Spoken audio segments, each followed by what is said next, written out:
תוכנית הקשר הרב-דורי היא תוכנית ערכית וחינוכית בה נפגשים התלמידים עם האזרחים הוותיקים. התלמידים מנחים את הוותיקים ברזי הטכנולוגיה, ויחד חוקרים ומתעדים את סיפור מורשתם של האזרחים הוותיקים. זה כשהתגייסתי לצבא הבריטי בתחילת 1942. התוכנית מתקיימת בבית הספר במעבדת המחשבים, בהנחייתה של המורה המובילת התוכנית בבית הספר.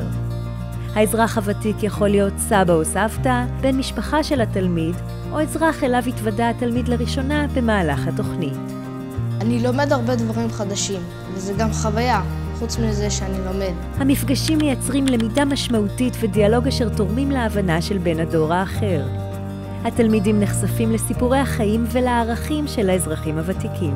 הוא עבר חיים, צריך ללמוד ממנו. אתם תעזרו לי במחשב ואני אעזור לכם בחשיבה, ברעיונות. ביחד עם האזרח הוותיק, התלמידים מתעדים בכלים דיגיטליים פרק בסיפור המורשת. הסיפור האישי מחבר את הילדים, אז הילדים לא רואים את זה כעוד דף בספר. זה ממש כמו סיפור. במהלך התוכנית, התלמידים והאזרחים הוותיקים לוקחים חלק ביום עיון חווייתי, יום C, בבית התפוצות. התוכנית מעניקה לתלמיד כישורים כדי להנחות את האזרח הוותיק, מניעה אותו ללמידה, מפתחת אצלו כישורי מנהיגות ומחזקת את הזהות הערכית והלאומית שלו. צריך לדעת מה היו השורשים שלך, מאיפה בעצם אתה באת. בעיניי זה חשוב. בסוף התהליך מועלים סיפורי המורשת למאגר הסיפורים הלאומי בבית התפוצות, באתר ההולך ומתרחב של הקשר הרב-דורי.